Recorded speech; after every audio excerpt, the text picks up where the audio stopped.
Jai Swaminarayan.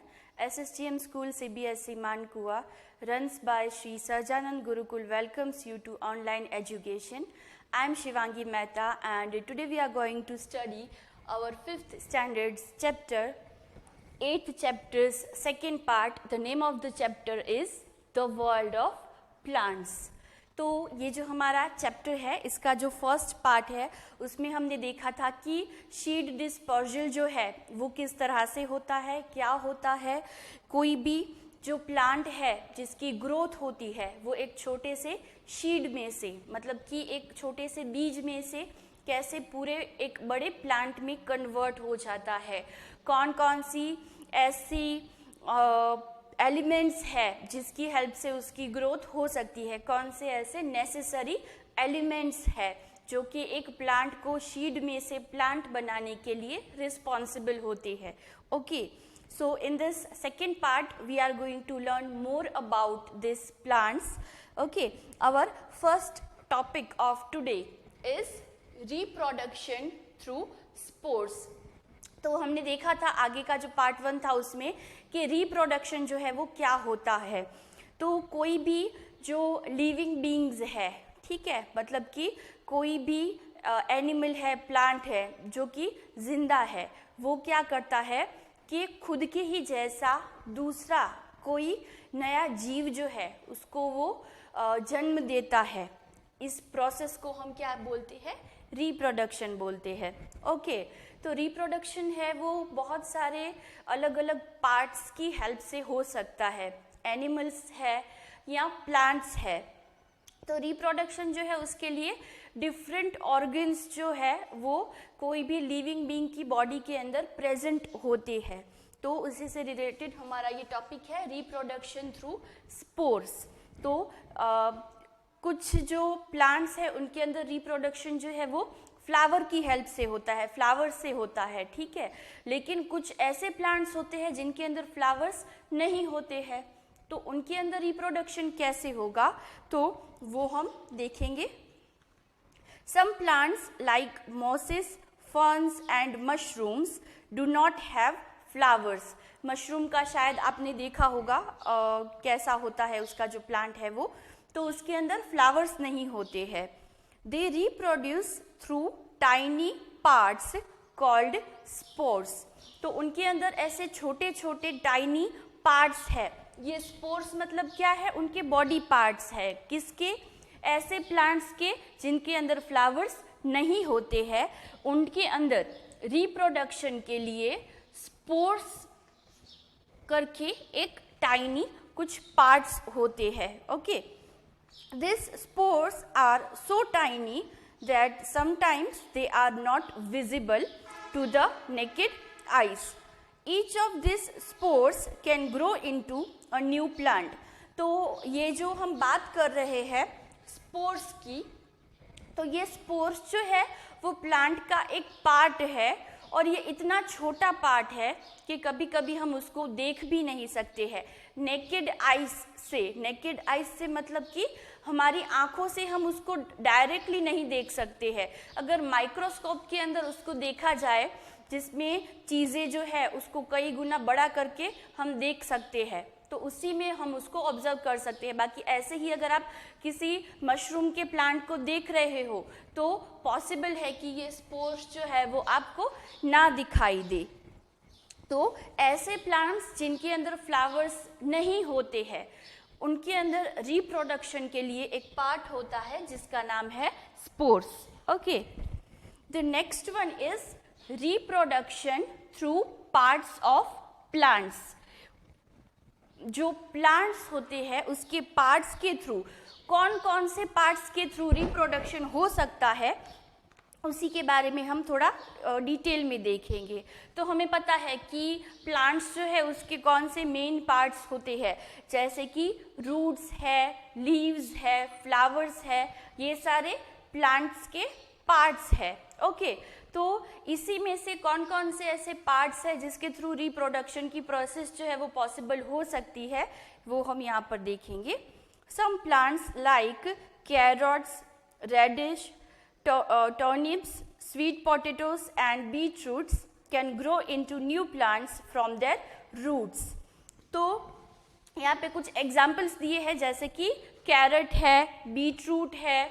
तो ये जो प्लांट्स होते हैं, इसके अंदर जो रिप्रोडक्शन की प्रोसेस है वो कैसे हो सकती है, उसकी ग्रोथ जो है वो कैसे होती है, रूट्स के थ्रू। अगर आपको पता है शायद, तो कैरेट है, बीट रूट्स है, वो सारे क्या है, उसके नाम बीट रूट, तो वो पार्ट ऑफ रूट्स है, ठीक है। तो कुछ ऐसे प्लांट्स होते हैं जिसके अंदर जो रिप्रोडक्शन है वो रूट्स के थ्रू हो सकता है, उसकी ग्रोथ जो है वो रूट्स के थ्रू होती है। Some plants like Bryophyllum grow new plants on the edges of their leaves। तो ये जो ब्रायोफाइलम करके प्लांट है, ये भी एक प्लांट का ही नाम है, ठीक है। तो जो ब्रायोफाइलम करके जो प्लांट है, उसके जो लीव्स होते हैं, उसके ऊपर न्यू प्लांट्स जो है वो उसकी ग्रोथ होती है। Each new plant falls on the ground and grows on its own. Stem cutting from plants like sugarcane and rose can be planted to grow new plants. This is known as budding. तो ये जो हमने देखा Bryophyllum करके जो plant है, उसमें कहाँ पर होती है ग्रोथ, न्यू प्लांट जो कोई भी है उसकी ग्रोथ कहाँ पर होती है, ये रूट्स में होती है, ठीक है। दूसरा जो है वो लीव्स के थ्रू भी उसके अंदर रिप्रोडक्शन की प्रोसेस जो है वो हो सकती है। और एक और चीज़ हमें यहाँ पर बताई गई है कि जो शुगर केन है, ठीक है, जो गन्ना है जिसका हम गन्ने का जूस भी पीते हैं, तो वो शुगर केन जो है उसमें क्या होता है कि एक स्टिक होती है, ठीक है। उस स्टिक को हम कहीं से भी कट करके अगर ज़मीन के अंदर लगा देते हैं, सॉइल में उसको अगर हम लगा देते हैं, तो उसकी ग्रोथ जो है वो हो सकती है। Some underground stem like potato and ginger have eyes growing on them. This eye bud can be removed and planted to form a new plants. Garlic and onion plants grow from their bulbs. तो potato है या तो ginger है, अदरक जो है, ठीक है, उसके अंदर कौन सा बॉडी पार्ट है जिसके थ्रू रिप्रोडक्शन हो सकता है, तो उसको आई बोला जाता है। आई बोला जाता है। आई जो है ये ऐसा पार्ट है जिसको पोटैटो जो है उसके अंदर से, या तो जिंजर है उसके अंदर से आप निकाल के अगर ज़मीन में लगा दोगे तो पूरा एक नया पोटैटो का जो ग्रोथ है वो हो सकती है, या तो जिंजर जो है उसकी ग्रोथ हो सकती है। तो ये सारे ऐसे पार्ट्स हैं जिसको अगर उसका जो पेरेंट प्लांट है, पेरेंट प्लांट मतलब क्या है कि जो मेन प्लांट है जिसके अंदर से दूसरा नया प्लांट जो है उसका जन्म होगा, तो वो मेन जो पेरेंट प्लांट है उसका कुछ प्लांट्स हमने देखा उसके रूट्स जो है उसमें से नया प्लांट बनेगा, कुछ के लीव्स जो है उसके ऊपर ही नया प्लांट बनता है। पोटैटो है, जिंजर है, उसके अंदर आई करके एक पार्ट होता है जिसको निकाल के हम अगर ज़मीन में लगाएंगे तो नया ही प्लांट जो है उसकी ग्रोथ हम देख सकते हैं। ओके, तो ये हो गया हमारा ये topic reproduction through parts. Different parts के थ्रू रिप्रोडक्शन की प्रोसेस जो है वो हो सकती है। Again I repeat, reproduction means कि अपने ही जैसा दूसरा कोई नया जीव जो है उसको जन्म देना, उसका बर्थ होना, इस प्रोसेस को रिप्रोडक्शन बोला जाता है। After this let's move on to our next topics which is plants from far away places. Okay, far away places मतलब क्या होता है कि हम जहाँ पर रहते हैं उस जगह से दूर के जो प्लेस है, दूर की जगह है, उसको क्या बोलते हैं, फार अवे प्लेसेस उसको बोला जाता है। Okay, not all plants that we see around us are originally from India. हम इंडिया में रहते हैं, ठीक है, तो हम यहाँ पे जितने सारे प्लांट्स देखते हैं ऐसा ज़रूरी नहीं है कि वो सारे ही प्लांट्स हैं वो इंडिया के ही है, क्योंकि अब तो जो टेक्नोलॉजी है वो बहुत ज़्यादा डेवलप हो चुकी है। तो बाहर की कंट्रीज़ में से भी हम प्लांट्स जो है उसको लेकर यहाँ पर आते हैं अगर उस प्लांट को आसपास का जो एटमॉस्फेयर है वो उसके लिए ठीक है अगर, तो वो प्लांट यहाँ पे ग्रो कर जाता है। तो बाहर की कंट्रीज से भी यहाँ पर ऐसे बहुत सारे प्लांट्स हैं जो कि बाहर की कंट्रीज से आए हैं, उसका जो ओरिजिन है ओरिजिनली वो यहाँ के इंडिया के नहीं है। Over the years many plants have traveled far and wide and come to India. Potatoes, chilies and tomatoes were originally from South Africa. तो पोटैटोज जो है, ठीक है, आलू जो है, टोमेटोज तो और चिलीज, तो ये जो है वो ओरिजिनल इंडिया के नहीं है। कहाँ से आए हैं वो? साउथ अफ्रीका करके जो कंट्री है उस कंट्री के ये मेन ओरिजिनली वहाँ से है। अब तो हमें पता है कि आलू है या टोमेटोज है, चिली है, उनके बिना हमारे घर में सब्जियाँ बन भी नहीं सकती है, बहुत ही इम्पॉर्टेंट वेजिटेबल्स है। लेकिन ये ऐसे वेजिटेबल्स है जो कि ओरिजिनली यहाँ के, उनका ओरिजिन जो है वो इंडिया से नहीं है, साउथ अफ्रीका में सबसे पहले उसकी जो ग्रोथ थी वो साउथ अफ्रीका में ही हुई थी।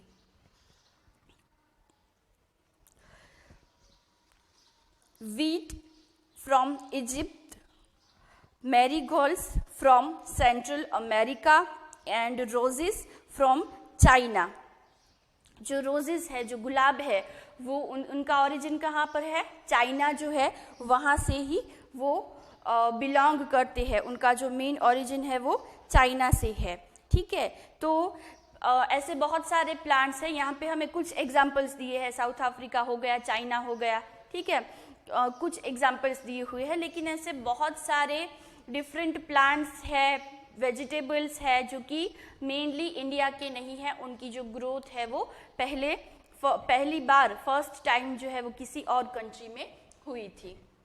तो प्लांट्स जो है जो कि दूर से आए हैं, दूसरी कंट्रीज से आए हैं, वो भी अब तो हम यहाँ पर ग्रो उसकी करने लगे हैं। ओके, तो next one is T. T मतलब कि चाय, जो कि आई थिंक हम सभी के घरों में सुबह सुबह पहले बनती ही है। तो कहाँ पर उसके प्लांट्स जो है वो उगते हैं, उसको कैसा एटमॉस्फेयर चाहिए होता है, उसी से रिलेटेड कुछ इन्फॉर्मेशन हम देखेंगे यहाँ पर। T comes from a tropical evergreen plant. The tea plant needs rainfall. तो जो टी का प्लांट होता है, ठीक है, बहुत ही ज़्यादा ग्रीन कलर का वो होता है टी का प्लांट जो है वो, और उसको बहुत ज़्यादा रेनफॉल मतलब कि बारिश जो है उसकी बहुत ज़्यादा ज़रूरत होती है। But water should not be allowed to collect around the roots. लेकिन ज़्यादा बारिश की ज़रूरत होती है टी के प्लांट को, लेकिन ये पानी जो है वो अगर ज़्यादा टाइम तक इसके रूट्स में रहे तो उसके रूट्स जो है वो ख़राब हो जाते हैं, मतलब ज़्यादा टाइम तक वो पानी वहाँ पर नहीं रहना चाहिए, बारिश हो और वो पानी वहाँ से चला जाए, ऐसी उसकी रिक्वायरमेंट है किसकी? टी का जो प्लांट होता है उसकी। ठीक है, this is why tea is grown on hilly area, hilly and rainy areas. तो इसी वजह से अगर आपने टी गार्डन जो अगर कभी देखा है तो टी का जो गार्डन है वो कैसा होता है? ऐसे स्लोप जो है, ऐसे जो ढलान जो होता है, ऐसे एरिया में ही टी का गार्डन होता है। क्यों? क्योंकि बारिश होगी, अगर ज़्यादा ढलान है तो उसके ऊपर बारिश जो है उसका पानी गिरेगा और फिर वहाँ से वो चला जाएगा, बह जाएगा आगे की तरफ, तो रूट्स जो है उसके वो खराब नहीं होंगे, क्योंकि उसको रेनफॉल चाहिए होता है, बारिश चाहिए होती है, लेकिन फिर वो बारिश का पानी रूट्स के पास जमा हो तो वो टी का जो प्लांट है उसकी ग्रोथ नहीं हो पाती है। इसीलिए ऐसी ढलान वाली जगह पर अगर टी के गार्डन हो तो वो पानी जो है वो वहाँ से बह जाएगा और उसके प्लांट्स जो है वो खराब नहीं होंगे। The tender leaves of the plant are plucked and collected। उसके बाद जो उसके छोटे छोटे पत्ते होते हैं टी के, उसकी ग्रोथ हो जाने के बाद उसको तोड़ा जाता है और उसको फिर आगे प्रोसेस करके हमारे घर पर जो चाय आती है, जो टी है, चाय की जो पत्ती आती है वो उसी में से बनती है। Tea leaves are dried processed and packed to be sold in shops. उसके बाद उसको जो ग्रीन कलर के पत्ते होते हैं उसको तोड़ा जाता है, फिर सुखाया जाता है, फिर आगे प्रोसेस की जाती है, उसके बाद उसको पैकेट्स में पैक करके फिर हमारे घर तक वो जो है वो पहुंचते हैं. The Chinese started growing tea thousands of years ago. They liked the refreshing effect and the medicinal value of tea. तो ये टी जो है हमारे इंडिया में कहाँ से आई है? जो चाइना के जो लोग हैं, जो चाइनीज़ लोग हैं, वो इंडिया में ये टी का कॉन्सेप्ट जो है वो लेकर आए हैं, क्योंकि हमें पता है कि जो ग्रीन टी होती है स्पेशली उसकी मेडिसिनल वैल्यू जो है वो बहुत ज़्यादा है. मतलब कि वो अगर पी जाए तो हमारी बॉडी के लिए वो फ़ायदे कारक होती है, उससे हमें लाभ होता है, बहुत यूज़फुल है हमारे लिए.